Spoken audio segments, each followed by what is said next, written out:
I wasn't supposed to be here, but here I am, living proof that sometimes the impossible happens. I'm Mary Burrell, a hospice survivor who found purpose in the fight and a voice in the struggle. This podcast is my way of keeping it real, sharing raw, honest conversation about survival, hope, and what it really takes to rebuild your life when you get that second chance. Whether you're navigating your own health battle, caregiving for someone you love, or just need a reminder that you're not alone, this is a space where we turn struggle into strength and stories into something powerful. Because a second chance isn't just about survival, it's about stepping into your purpose with everything you've got. Podcast is more than just conversations. It's a testament to survival, resilience, and the reality of rebuilding after a second chance. It's about navigating health challenges, the weight of caregiving, and the power of community. Through storytelling, we connect through advocacy. We raise awareness, especially for tricuspid valve health and women's heart valve health. And through community, we create a space where no one feels alone in their journey.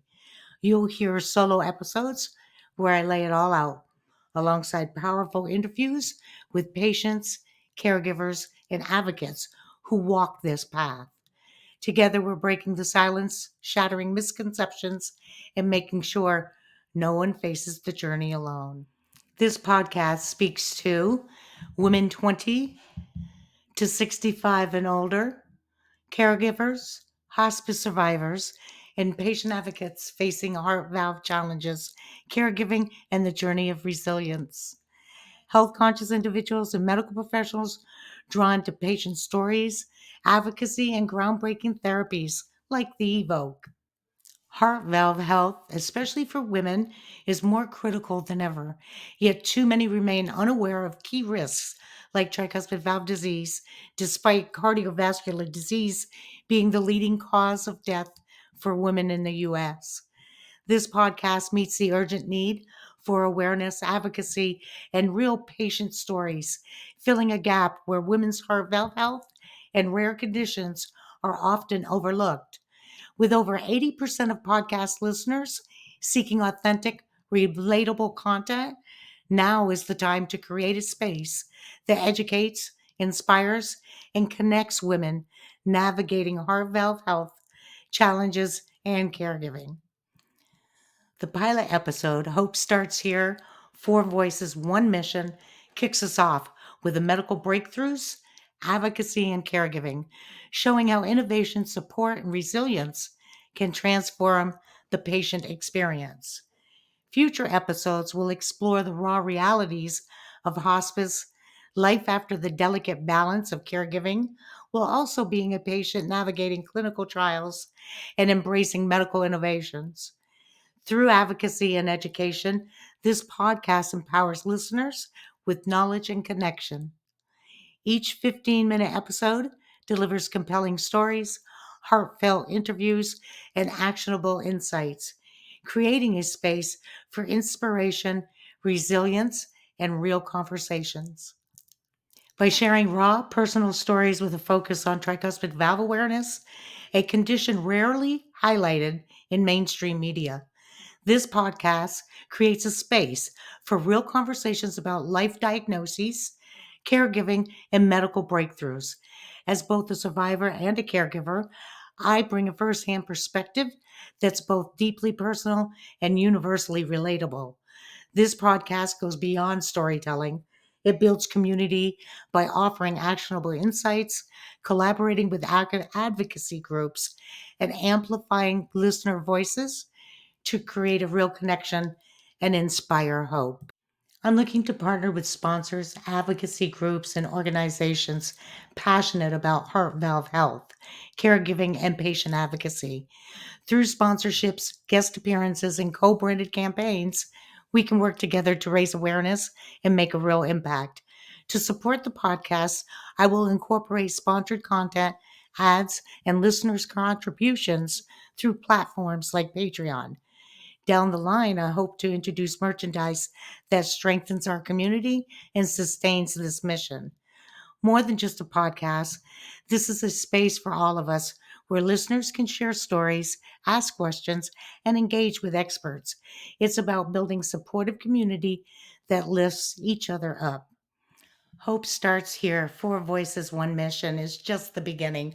Follow the podcast on YouTube and share it with someone who needs a little hope and inspiration. Let's build this community together. You can reach me via email info@maryburrell.com. My website's at www.maryburrell.com. And you can reach me with social media on Instagram and Facebook as Second Chances, as Mrs. Avocado, or on LinkedIn as Mary Burrell. Hope isn't something we wait for, it's something we create. Tune in into the pilot episode and hear how four voices came together with one mission to inspire, connect, and prove that even in the hardest times, hope is always within reach. You've just stepped into a space where real conversations about heart valve health, resilience, and advocacy comes to life. This is Heart to Heart Talk with Mary Burrell, where we speak from the heart for the heart. I'm Mary Burrell, hospice survivor, patient advocate, and heart valve warrior on a mission to amplify voices, share untold stories, and empower you to take control of your heart health. Because when it comes to your heart, knowledge isn't just power, it's survival. So grab a seat, open your heart, and let's dive in. Because every heartbeat has a story, and it's time to tell yours. Today on Heart to Heart Talk with Mary Burrell, I'm joined by Berkeley Barnett, Director of Policy and Advocacy with Heart Valve Voice US. With a background in public health and patient advocacy, she's passionate about amplifying patient voices and driving change in how we can detect and treat heart valve disease. I first connected with Berkeley when she submitted my story to the national coverage determination process, making sure real patient voices were part of the conversation. Since then, I've seen firsthand how committed she is to this work. Hello and welcome to the show, Berkeley. Thank you so much, Mary, for having me. I am excited that you've joined us. And I'm excited to be here. Thank you. You work with many patients fighting for access to life-saving treatments. Often the biggest challenge isn't just the medical condition itself, but the barriers to getting the right treatment at the right time. What does it take to get a patient's story in front of decision makers like CMS, and what impact can that have on policies and access to essential medical devices and treatments? So I found, honestly, the most important aspect of getting in front of decision makers is the patient story, and getting decisions out of decision makers is the patient's story.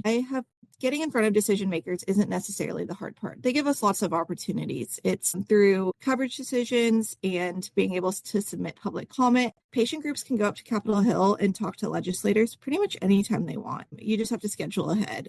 But I found it's not getting the patients in front of the decision makers that's the tough part. It's finding patients who are willing to share their story. I really wish more patients knew the power of their voices and their stories. Story to put in front of decision makers is really what makes the difference. That you can give them all the stats and data that you want about a condition such as heart valve disease. And it doesn't really hit home until they have a person attached to it. If you can say, I live with this disease, my mother lives this disease. I always love to, when I have conversations in person or over email with decision makers like CMS or legislators or staffers up on Capitol Hill, I always say, before I begin, how much do you know about heart valve disease? And do you know anybody who's impacted by it? And you'd be surprised how frequently people are aware of the issue or have a connection to it. It always makes it just so much closer to home and really drives the importance of the issue. I really feel like, again, humanizing the issue or the goal really makes a huge difference. For example, you mentioned we shared your story with CMS in the coverage determination process for T-tier. And we, as Heart Valve Voice US, we also run the Heart Valve Disease Policy Task Force. And so when we send letters to CMS, like we did for that coverage decision, we send one from the Policy Task Force that's very statistical and has a lot of data and outlines the importance of the coverage of the device. And that's great. And that has its impact. But I've always found it's just so much easier to drive the message home when I can incorporate a human story like yours. Like T-tier made such a difference in your life. Like I'm sure that you've talked about that already on the podcast, but you have bounced back from it. Just your story is so incredible. And being able to share the impact that device had on your life is so much more powerful than just sharing the stats and statistics or the statistics and the data and saying, this is how many people are affected, but like really being able to humanize the issue and show the difference it makes in a person's life is super important. Wow, thank you for that. I agree. I think you were mentioning that the patient stories catches the attention more so than the stats or data that you could provide the lawmakers. Yes, for sure. Yeah.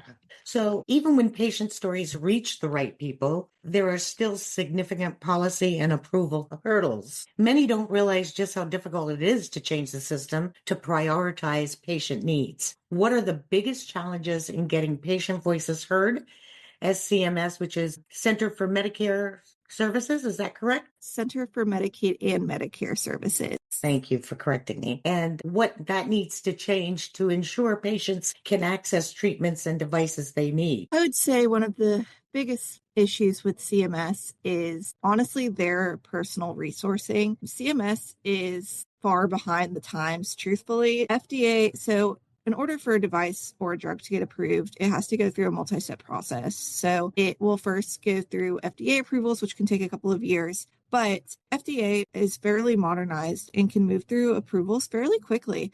And so really the hurdles come with coverage by Medicare through CMS. And their processes for evaluating these things are pretty outdated and super slow. And so we will wait months and months at a time for these coverage decisions to be made. And so honestly, what needs to change is more resources for CMS and modernization to ensure that once treatments are FDA approved, they can be covered by CMS in a quick time frame. Interesting. So CMS needs to get their stuff together because Pretty much, yes. they're allowing. But it's always a broader issue than just that, Mary. It's never as simple as that. It requires, more funding from the federal government in order to, pay to modernize these resources, pay to have more employees. It's always, there's a saying, and I can't think of what it is right now, but basically like the government churns, a couple of years behind the rest of the world just because they never have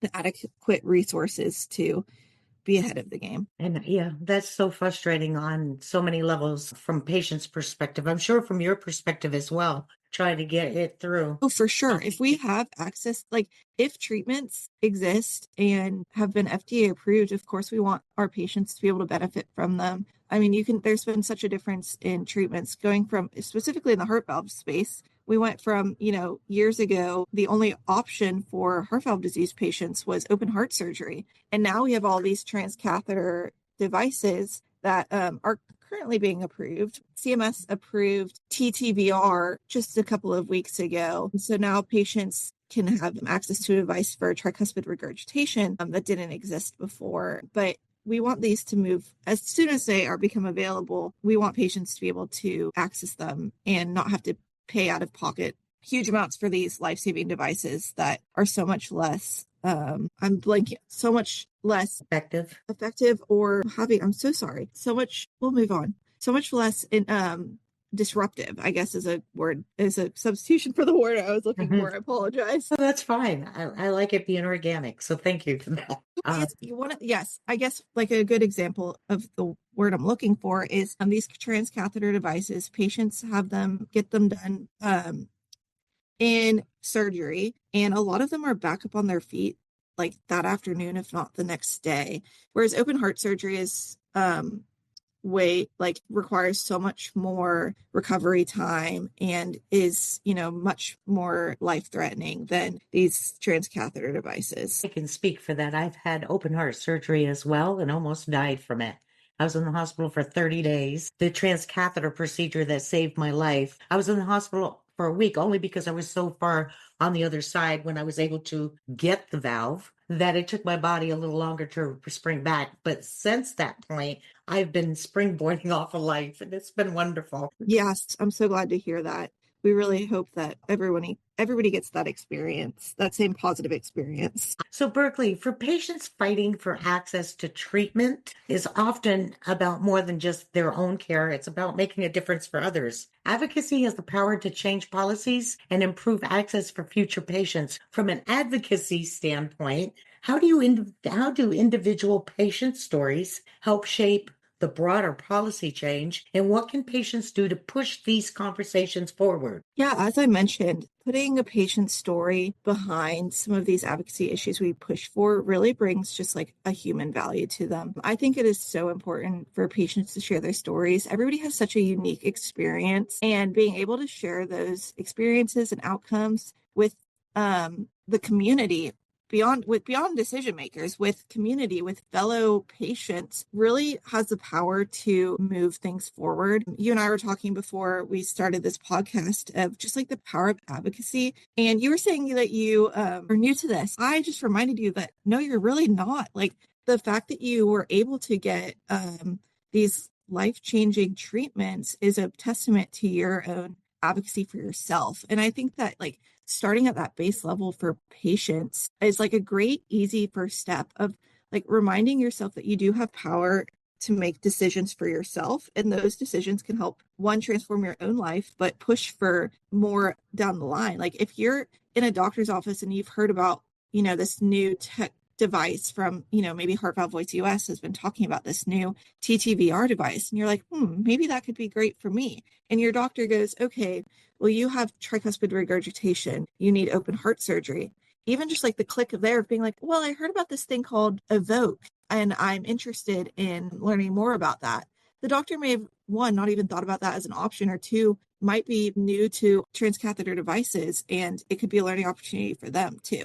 But it might not be an option for all patients, but at the same time, if you're educating yourself and then educating other patients at like a base level, advocacy doesn't have to be this big thing where you go to Capitol Hill and share your story with legislators and ask for, this bill to be passed. Like, it starts at such a simple level of advocating for yourself and sharing your experiences with others. I can speak from personal experience. I was diagnosed with type 1 diabetes 21 years ago. And so I myself am a patient advocate, and I am surrounded by I've joined a community surrounded by hundreds and hundreds of other type 1 diabetics. And even just being able to talk about how much I love the device that I'm on and hearing others talk about theirs, it's educating me, somebody who's lived with the disease for 21 years. And I think that being able to like spread your knowledge is advocacy in itself. So I think not being afraid to like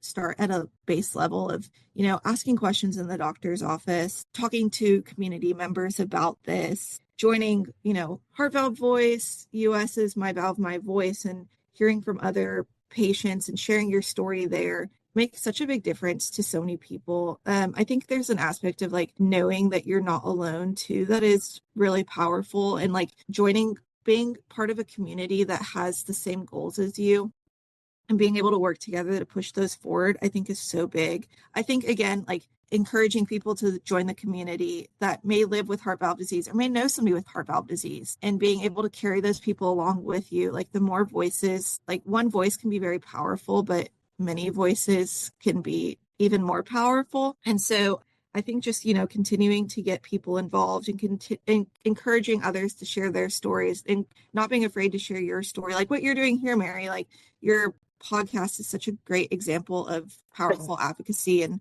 educating others on heart valve disease and what it means to live with it and what people are doing with it, and what's new in the heart valve disease treatment space. And all of those things are just examples of advocacy, and the more we talk about it, the more people are educated on it, and the more if it rings a bell for people and they're more aware of it, they might be more willing to do something about it too, if that makes sense. Really makes sense. And so if you want change, you have to speak up. You have to use your voice. And the other part that I got from what you shared was anyone can be an advocate. It comes on many levels. It could be just a simple letter that you write for change, or you could have your voice amplified. If any of my listeners are interested in checking that out and how you can do that, Heart Valve Voice US is where I started. And I recommend everybody go check out the website to see how you can fit in because there is a place for you there. Berkeley,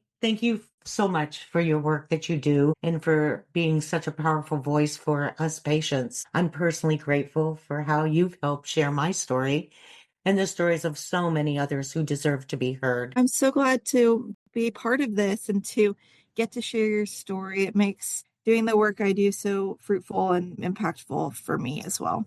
Well, that's a wrap for today's episode of Heart to Heart Talk with Mary Burrell, where we speak from the heart for the heart. If today's conversation sparks something in you, a question, a revelation, or maybe even the courage to take the next step in your own heart health journey, don't keep it to yourself. Talk about it. Share your story. Start the conversation. Subscribe so you never miss an episode. Leave a review to help more people find these conversations and pass this episode along to someone who may need it. And if you're all ready to dive in deeper, join the conversation. Connect with me on social media or visit www.maryburrell.com for more resources, support, and ways to take action. Because when we speak up, we spark change, and the world needs to hear our voices. And remember, your heartbeat is more than just a rhythm, it's a message. What is yours saying?